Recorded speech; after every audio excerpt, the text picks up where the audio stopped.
Look, I learned ultimately that at the base of our humanity, we are the same, irrespective of color, irrespective of religion, irrespective of how much money we have or how little money we have. At base, we are the same. Now, does that mean that people don't do bad things? No, of course, people do bad things, right? And we have to protect ourselves. But generally, I have experienced people as good. That doesn't mean there aren't people that do bad things. There absolutely are. All you have to do is turn on the news to see that happening every day. But we've put a magnifying glass on the bad, whereas what would happen if we put the magnifying glass on the good? 2, 1, 0. Hi, and welcome to the show. Renowned keynote speaker, acclaimed author, and TV personality Leon Logothetis ignites positive change by unleashing the boundless power of kindness. After an unfulfilled life in finance, Leon finds new purpose through global travels fueled by kindness, inspiring others with his message of human connection.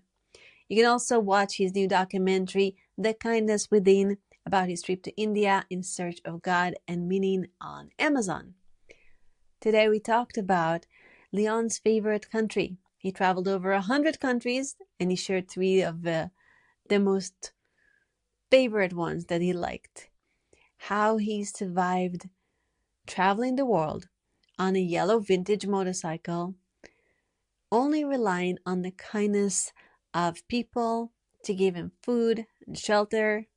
And also he documented that on his Netflix series. We talked about the lessons he learned about humanity and connecting to people, and also about his movie, the documentary, The Kindness Within, and his own journey to go within and find God and purpose.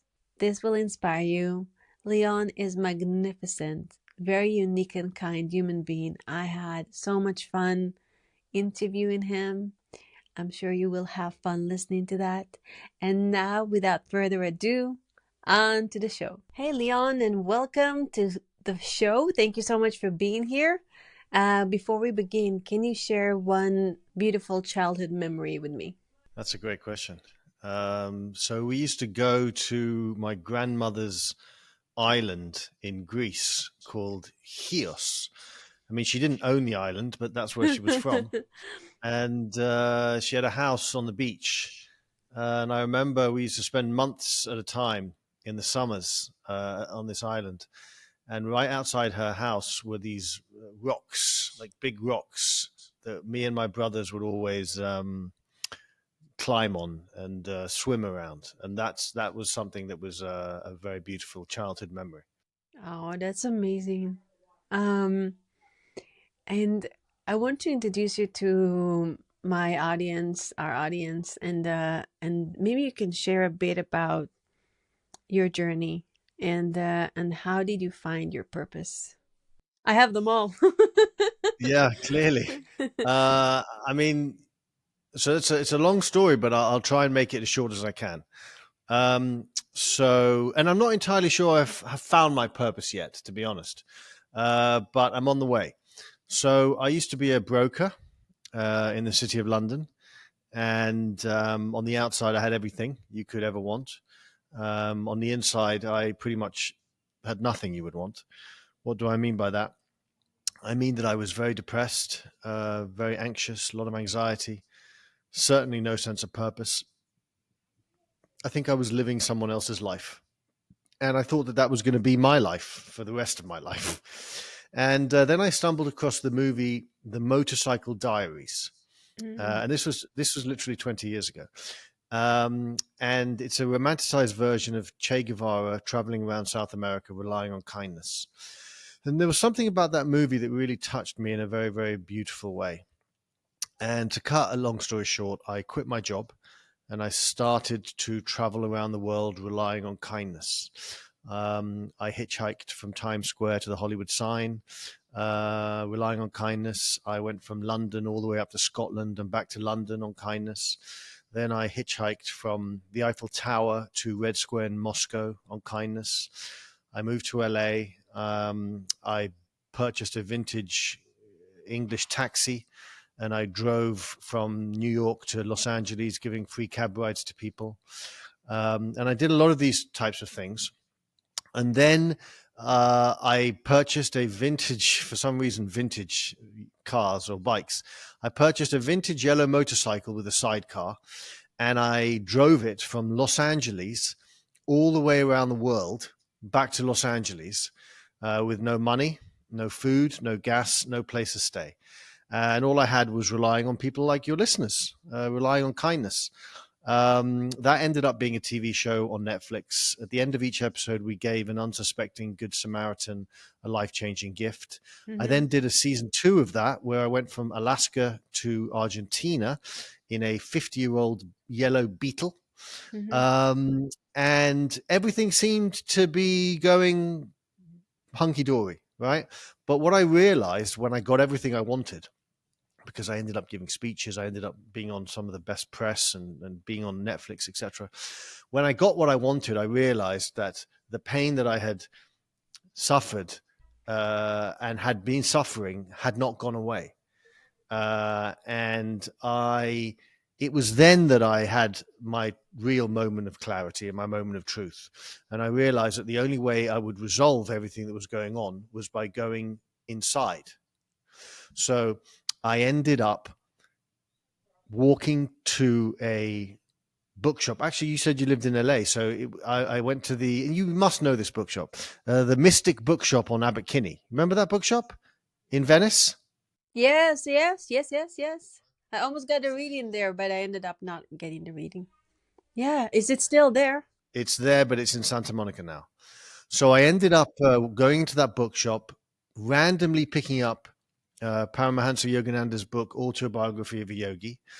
And in it, I read, again, randomly, one paragraph where he was talking to his soon-to-be guru. And he said, "If you reveal God to me, I will follow you anywhere." And I had an epiphany. And I made the decision in that moment to go to India to find God. Now, I'm not talking about the God that lives up in the sky with the white beard. I'm talking about the universal energy of love, the universal energy of source, universe that lives in everything. And to answer your question, I told you it was going to be a long one, but I had to get here to answer it. My purpose, I guess, has become to help free myself emotionally, and also, to the best of my ability, help other people free themselves. There is so much in everything that you taught and everything that you said right now. Let's start with hitchhiking. Were you ever in danger? I don't believe I was, and the reason why is because I people always ask me that, and I use my intuition. And my intuition tells me whether to spend time with someone or not to spend time with someone. And if my intuition says do not do this, I don't do it. Nice. So I never put myself in unnecessary danger, I believe. I mean, that's not true, actually. I have put myself in unnecessary danger many times. But when it comes to people, putting myself in danger with people, I use my intuition, and it's served me very well. Yeah, it's not perfect, right? But Yeah. it served me well. I'm here, so it did its job. And what did you learn about people? That people's kindness. Is everybody kind? What did you learn about people? Look, I learned ultimately that at the base of our humanity, we are the same. At the base of our humanity, irrespective of color, irrespective of religion, irrespective of how much money we have or how little money we have, at base, we are the same. Now, does that mean that people don't do bad things? No, of course, people do bad things, right? And we have to protect ourselves. But generally, I have experienced people as good. That doesn't mean there aren't people that do bad things. There absolutely are. All you have to do is turn on the news to see that happening every day. But we've put a magnifying glass on the bad. True. Whereas what would happen if we put the magnifying glass on the good? Whilst being aware that there is bad, because there is absolutely bad. That's amazing. Yeah. I think one of the things that I stopped doing is I stopped watching. I blocked myself from all social media for a few weeks, um, just so I can focus on the good and go inside and meditate more. And I got so much more productive. I'm so much happier now that I'm not looking at all the bad, because even when you go on social media or the news, you never know what you're going to consume, or what's going to hit you, or what horrible image or horrible sentence is going to, you know, sneak inside and live in your mind for days. So I really detached from that, and I love what you're doing, focusing on the light, because in this universe where we have a lot of darkness, it's a yin yang, there is polarity, and the more we have the darkness, also the more we have the light. There is always balance in this universe. So focusing on the light is amazing for everyone's well-being and mental health. And I love what you're doing. Yeah, I was watching your trailers and I was crying. It was so beautiful to watch them. Just the trailer. I didn't even get to the whole series, but I was just watching the trailer, and I found here, like just a few hours ago, I found myself like tearing up and being like sniffly, and it was so pretty, so beautiful. Yes. Well, it's interesting. You say about focusing on the light. I don't disagree with you. It's absolutely crucial, whilst also being aware that there is a lot of darkness. Yeah, I mean, I'm aware. I'm in Israel. We've been through a lot of darkness in the last year, and like darkness came to a point where it was all consuming, and like it affected my mental health. It affected my well-being. It affected the way I was functioning in the world. And then I learned that, you know what? Especially here, you will hear the news everywhere and from everyone.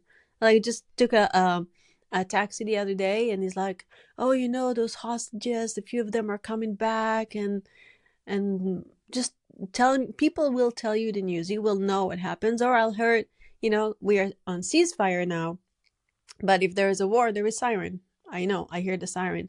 But when you go into the news, you start to really, really hit darkness. Yes, Yeah. that's true.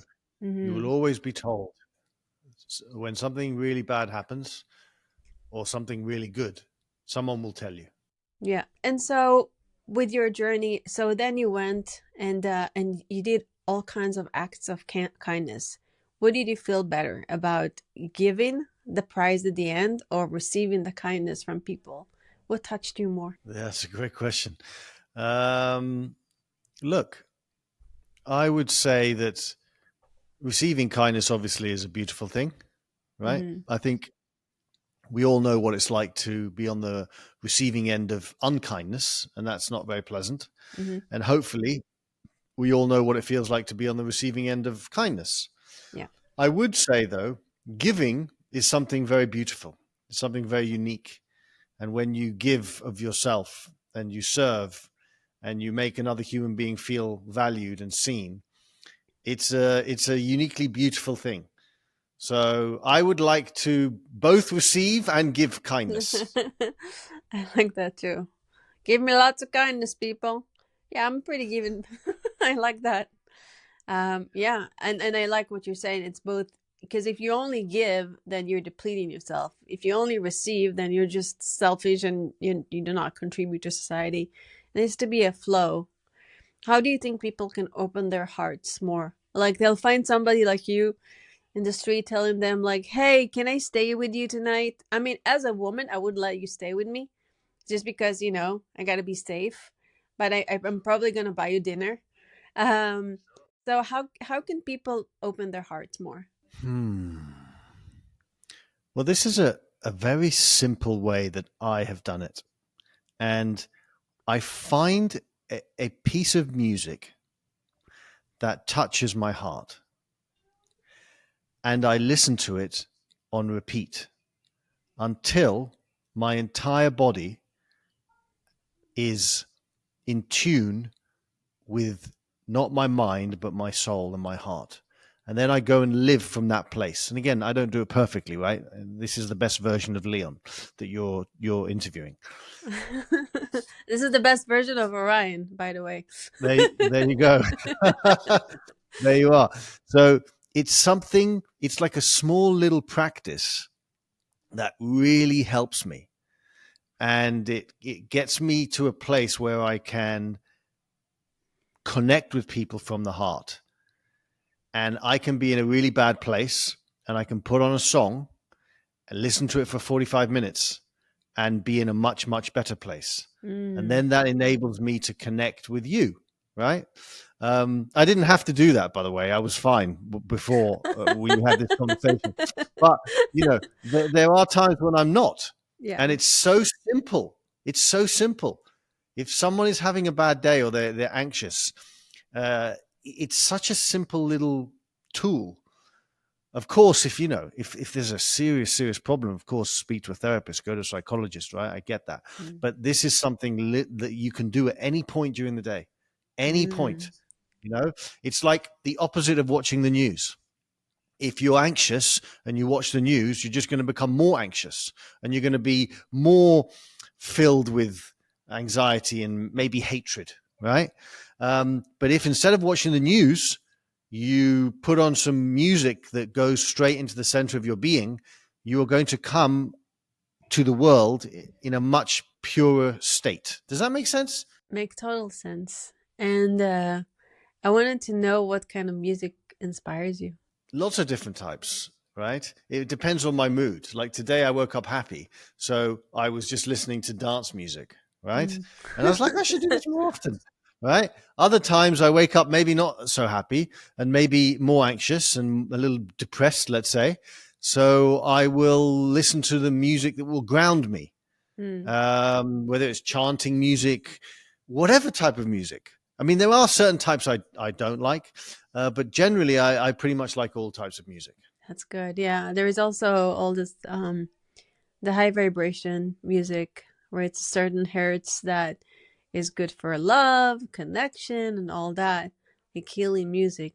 Sound, I had a conversation with my friend, and I don't know how we got to that the pyramids, but she's like, yeah, they used to move those bricks with sound technology, or it's just been hidden from us because sound and vibration, it is so powerful. I don't know if it's true, but it probably is true. I mean, I know the power of sound to really transform. Yes. In your journey, was it a specific moment or a specific conversation with someone that created a healing within you? I mean, all of them. I mean, yes. We could be here forever. I've traveled extensively, and part of the reason for traveling was the external adventure, but a big part of the reason was the internal adventure. And there were many, many moments. So, for example, in the movie, the one that is on Amazon Prime, The Kindness Within, I basically went to India to find God, as I mentioned. And I was in Ajmer in India, in the Ajmer Sharif Mosque. I went, I spoke to rabbis, I spoke to imams, I spoke to priests, I spoke to lots of different people. I spoke to Hare Krishnas, and I was in the Ajmer Sharif Mosque speaking to a chap called Salman. And Salman was a man of love, a man of pure love. And he said something to me that was so beautiful. I'm going to butcher it, even though I've heard the quote so many times. But he said something to me so beautiful. He said, "Acts of death and destruction make the news all the time. But kids running around in this mosque, free and filled with love, never make the news. We have to make love sensational. That is the only way to make people understand about love." And it was so beautiful. We have to make love sensational. It was just a beautiful thing. That's just one small thing that he said to me, and that I've heard on my journeys. That's extremely powerful. How do you think we can make love sensational? Oh, wow. I mean, people watching Salman speak. Literally, right? We have to make love sensational. And I remember saying to him, I said, look, I said to him that you have held my heart today. And I want you to know that you have done that. And I want you to know that my aim is to make as many people see and hear your words as possible. And he was just such an incredible person. You know, when you meet someone who's just filled with love, again, he's not perfect by any stretch, right? But he's just filled with love. And that is a beautiful, beautiful thing. And we get to meet people every day on the news that are filled with hate. Yes. And the beauty of being able to connect with people who are filled with love just is transformative, really. Right. It seems like you have a deep respect for everyone, whether it's a child or an elder woman, or no matter what race or how poor or rich they are. It seems like you're very caring about people. Was it something you always had, or something that evolved throughout your journey? You know, I had goosebumps when you just said that to me. And again, there's no perfection, right? And I love that you're saying so many times that there is no perfection. This is so good. Because every time we talk to somebody who's been through something, they're like, I did this and I did that. And even me, sometimes in interviews, I'm like, yeah, and yeah. And in my last interview, I had to stop and say, like, hey, by the way, this was the grace of God. Like, I couldn't have done anything that I did without that power, my God angel, whatever you can call it. So I love that you're talking about imperfection, and that you're like, you're so relatable. It's so beautiful. Like, you're such a cool dude. Seriously. That's very kind. Thank you. Thank you. Okay, the question that gave you goosebumps. Let's go back to that. Okay, yes. So look, you know, I know what it feels like to be decimated by someone's behavior. I know what it feels like to feel totally broken. And I know what it feels like when someone else, because of their own pain, that doesn't excuse them for what they've done, but I know what it's like when, because of someone else's pain, I felt totally valueless. And I, to the best of my ability, wanted to make sure that others don't feel that way because of me. And it's basically, you know how namaste is, I see your, what is it? Namaste is, I see your light. And yeah, the light in the light in me sees the light in you. Yeah. Right? Okay. So I can sense the heart of people. I don't know why. I think it's because of all the travels I've done. Maybe I was very sensitive as a kid. I can just sense them. Oh. And it's like a, how do I say this? I feel obliged to hold that person's heart in a way that I want my heart to be held. Right? And again, you talk about the perfection piece, but I always have to say this. It's weird. Whenever I say something really good, I have to also say that there are times when I have absolutely not done that. Absolutely not done what I am just telling you I want to do. And it stings when I don't do it. And I can think about times now, like I'm not gonna go there, but there was one specific time where I remember looking into the eyes of my girlfriend and my ex-girlfriend, and I just knew that what I had done had just broken her. And I felt terrible, right? But I'm human. I make mistakes exactly like you and exactly like every single person who is listening to this podcast. And I think another reason why I always try and take responsibility is because as a kid, I would watch all these preachers, and they would like be so high and mighty on their pedestal, and they would say, "Do this, do that," and then a week later, you would find out that they just had been doing terrible things, right? Um, and it's just we're all in this together, right? Yes. And we all have a opportunity to do beautiful things, and when we don't, we have an opportunity to rectify those by doing beautiful things. Does that make sense? I don't know where I just went, but I went somewhere. And absolutely. I had to forgive myself for many things, many mistakes that I've done in my life, and just say I've done the best I could at that time. Not proud of those moments. Would never do this today. And it's okay. And I love myself no matter what. It's okay. It's okay. It's okay to be human. Like I don't like that people put, including me, sometimes I put all those masks. But Instagram and social media and self-development and the biggest gurus, it seems like everybody's so perfect and have such perfect life, and they can, they're on top of their game 24/7, but you never know what goes on when you're not there watching, right?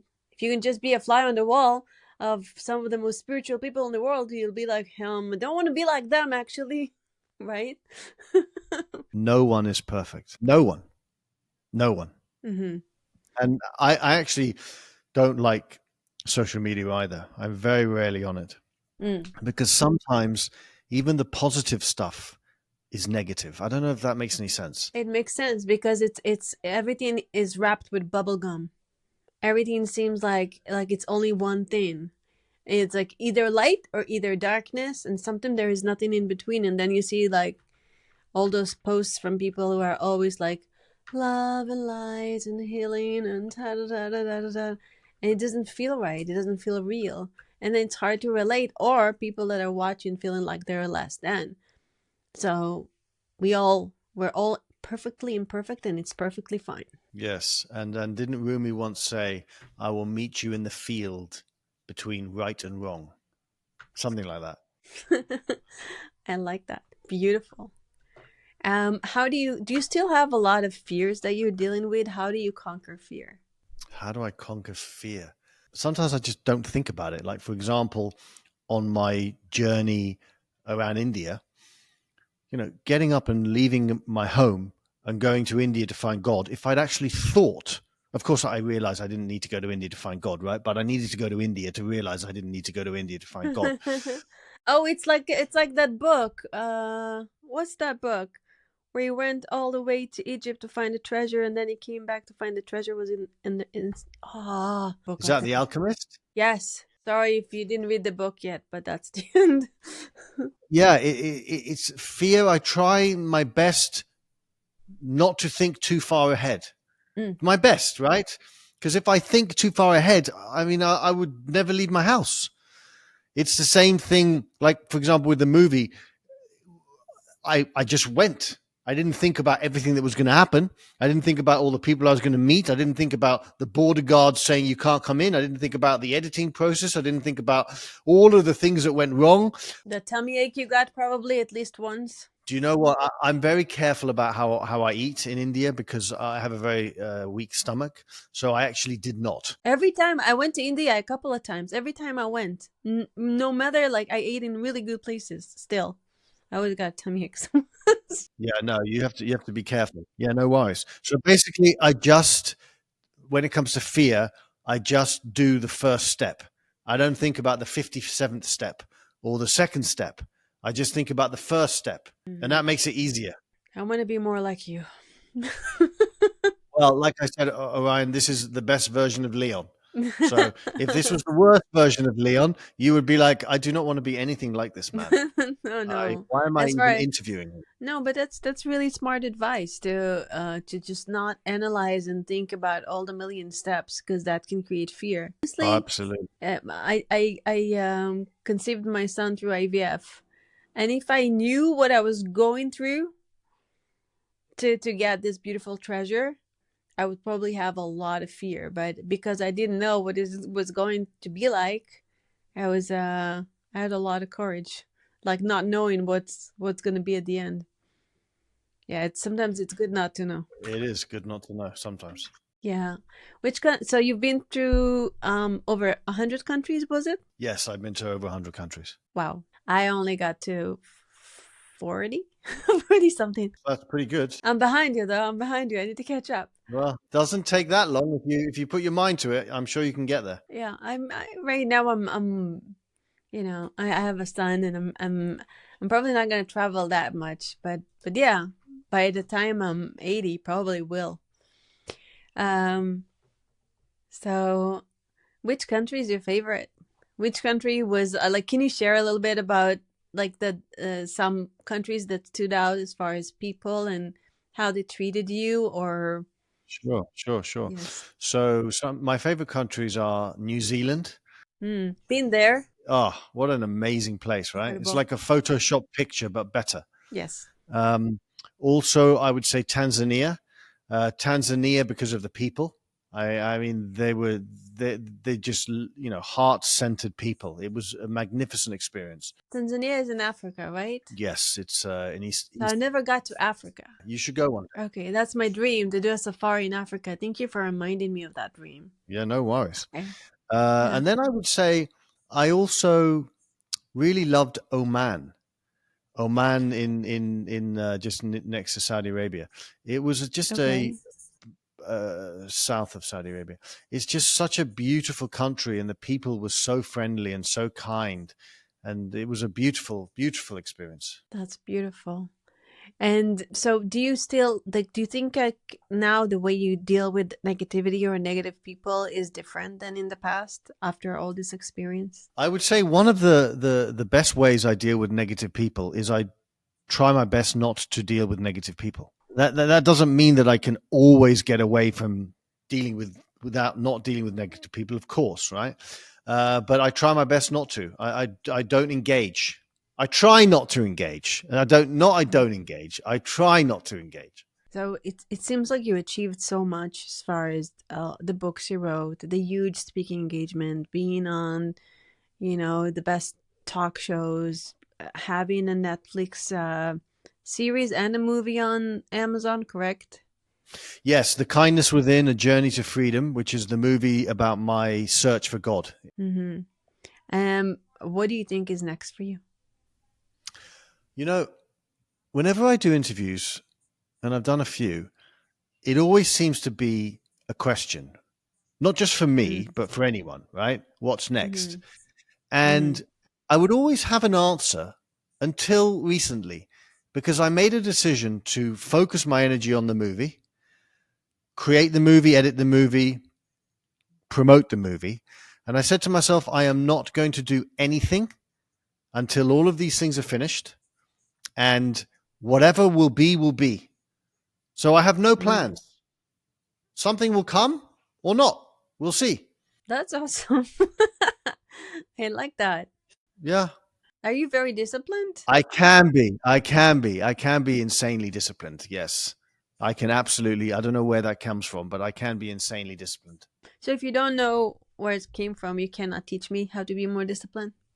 Teach you how to be more disciplined. Yes. So my partner, she was looking for a productivity coach, right? And she asked me to help her. I was like, sure. So, I went online and I looked for some productivity coaches and I sent them to her. And then I had a realization. And I said to her, I said, your greatest productivity coach is necessity. Right? And what did I mean by that? I meant that if she really, truly wanted something, it was part of who she was. It was her purpose. It was built into her. It was a necessity to get it. That would make her more productive. And for me, for example, about a year and a half ago, I decided to start eating properly, really eating properly. And it became a necessity for me to look after myself. So I became insanely disciplined. I haven't eaten bread in a year and a half. I haven't eaten fried food in a year and a half, sugar in a year and a half. All of these things that I used to eat, because it was inbuilt into me that I needed to become healthy. So it was necessary for me to become disciplined. So I did. Right. Again, it took a long time to get to that place, right? I mean, I've been eating sugar since I was a child, nonstop, but it became necessary for me to look after myself. I understand. And what if you have like so many things that are necessary that you don't have enough time in the day to do all those things? Start with the one that's the most necessary. But they're all necessary. Well, you know, it's better to do one than none. If you have to do 50 things and it's so overwhelming that you don't do any of them, just start by doing one, and then do two, and then three. That's how I did it with my food. I started by no bread, and then after a month, I was like, oh, that's easy. So I was like, I'm going to add no sugar. So I did no sugar. And then I was like, after 4 months, oh, that's easy. So I said no fried food, etc., etc. So I built on it. Amazing. I want to go back to your journey to India to find God. Do you speak to God every day? I try to. Do or do not. There is no try. Yes. You're right. What I meant by I try is that I meditate every day. So that way I do. Sometimes I'm more connected than others, right? Like today I feel connected. I feel connected to God today, right? Yesterday, less so. So I do by meditating every day, but sometimes it's more pure than other times. Does that make sense? Yeah, makes sense. Absolutely. Just like we have different moods every day, especially women. You guys are spared with like hormones and stuff like that.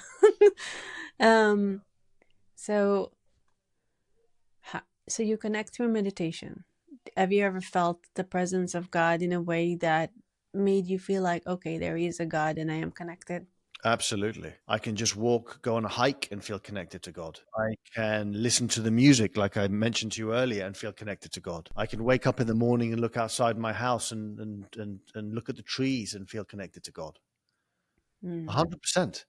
And that was what Yogananda said to his guru. If you reveal God to me, I will follow you anywhere. That was the mission of his life.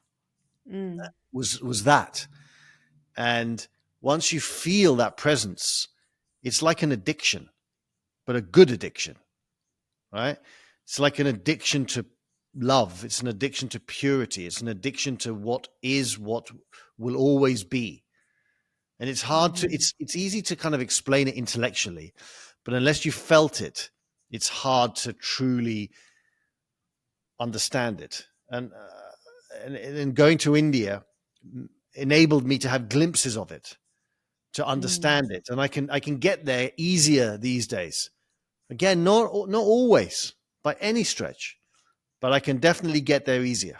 I went to India and I went to Oneness University, and it was a bunch of meditations, and one of the meditations was a God meditation, where you go inside the meditation and you imagine a chair and God is sitting there, whatever God is for you, and you're a little child and God is just holding you. And at that moment, I really felt the presence of God from a place of love, because God is not fear. You know, a lot of time dogma, religion is selling God as something really to be afraid of. But at that moment, for me, like I so felt like I'm not alone, and I felt that beautiful energy presence that is just holding me. It's like the hug you always desired. It's like the best hug, like your mother's hug times 1,000. It's really beautiful. Wow, goosebumps! Honestly, as you explained that was beautiful. I've experienced that, and when you said God is not fear, anyone that says that God is fear, sorry, but has never experienced God. Mm-hmm. And do you receive messages that are guiding you? Do you receive do you receive visions or auditory, or you have a feeling of where is your next step, even like daily, with your connection, with your meditation? Absolutely, definitely. Sometimes, not all the time, but yes. Nudges. I will explain one that was quite extraordinary. So obviously I shared with you that the movie started because of my walking into the bookshop and reading Yogananda speaking to his guru, if you reveal God to me, I'll follow you anywhere. So that was a nudge. I then went to India. I was in India. I'd been there for 2 or 3 days. I was in Rishikesh and I had had enough. After 2 or 3 days, it was too much for me. And I was at a hotel, a little hotel in the mountains in Rishikesh, and I was on my way to my director's room to tell him that I was going home, that it was over. I was going home. I couldn't do this. I'm very sorry. And as I was walking to his room, I saw that there was a door open. And I was like, that's interesting. So I walked into the door, and it was a small library. I was like, and I love libraries. I was like, all right. So I walked around the library, really small, not too many books, but there was a book called The Divine Romance by guess who? Paramahansa Yogananda. And that book, Wow. that book was all about searching for God. And in that Wow. moment, I was like, okay, I get it. I'm not going home. There is no way I can go home. So I went to my director's room, told him what had happened. We filmed it after the event, but it didn't make it into the movie. But it was a moment where there was just no other option but to keep Mm-hmm. going. I couldn't, after that moment, be like, yeah, I'm going home. No way. Well, when you go and you search for God, and then there is a, a crew that is filming you searching for God. So it is a very, like, on one hand, a very internal experience, but also very external, because you are, cameras, light, people that are with you, filming you. How does that feel? Does it feel like you need to put a facade for the camera? How can you be real in front of the camera and still like have your experience and your search for meaning? It's another great question. And I went with 2 very close friends. So the Oh, okay. crew was very, very small. Oh, okay, okay. So That makes to sense. me, the cameras weren't there. It was just as if we were just all there together, Mm-hmm. connecting with the divine. It literally, the cameras made no difference. I would have done exactly the same thing without the cameras. And how did your journey affected your friends that came with you? I mean, look, it affected them profoundly because the experiences I was having, yes, they were a little bit different because I'm having mine, they're having theirs, right? But it affected them because they were experiencing everything I was experiencing. Well, amazing. What else do you want to share about this movie that moved you with all your heart? So, as I mentioned at the beginning, I was transformed by watching the Motorcycle Diaries. And after Mm-hmm. watching that movie, I had this urge to create a documentary, not a film, a documentary that would transform others. And it took me 20 years to fulfill that. So, what I want is people to watch the movie and be transformed in their own way, to be touched in such a way that they realize that there's another way to live. That's what I Mm-hmm. want. I want people to be transformed. Beautiful. I'm super excited because my husband and I try to watch movies, but we don't like a lot of the junk out there. Like even things that we used to like are not that interesting to us anymore. So now, thank you. We have something to watch. Appreciate that. Thank you for making this journey. Thank you for creating it after 20 years. Insane. Amazing. What are your 3 top tips to living a stellar life? Number 1, never, never give up. Number 2, have as much fun as you possibly can. And number 3, love with all your heart. And I wish that number 2 and number 3 I followed more closely. Number 1, I follow absolutely. Number 2, having more fun, not as much. And number 3, loving with all my heart. I wish I loved more. But those are the 3 things. Never give up. Have as much fun as you can and love with all your heart. But you are so loving. How can you love more? Like I said, Orion, you have got the best version. Okay, the best version of you. This is the best version of me. How does the best version of you love?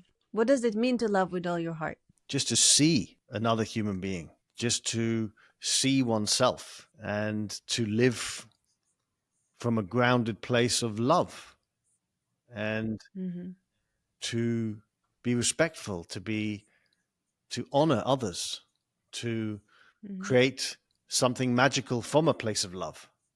I think that's what it is, right? Well, I know you're telling me this is the best version of yourself, but I also feel like, Leon, this is you right now already. Perfectly imperfect, completely and utterly amazing. That's very sweet. You are correct. I approve this message. I approve this message. My name is Leon, and I approve this message. All right, amazing. Leon, where can people find you? Where can they read the books, watch the movie, all that good stuff? So you can find me on Instagram at The Kindness Guy, and you can watch the movie on Amazon Prime, and you can watch the trailer if you go to thekindnesswithin.com. You can watch the trailer. Amazing. Thank you. So, Leon, thank you. It was just a pleasure meeting you. You're such an inspiration. Everything you're doing in this world is so important and beautiful. And I'm just so grateful you were here today on the show. So thank you so much for being here. Thank you very much for having me. Thank you. And thank you, listeners. Remember to never give up. Have as much fun as you can. Love with all your heart and have a stellar life. This is Orion. Till next time.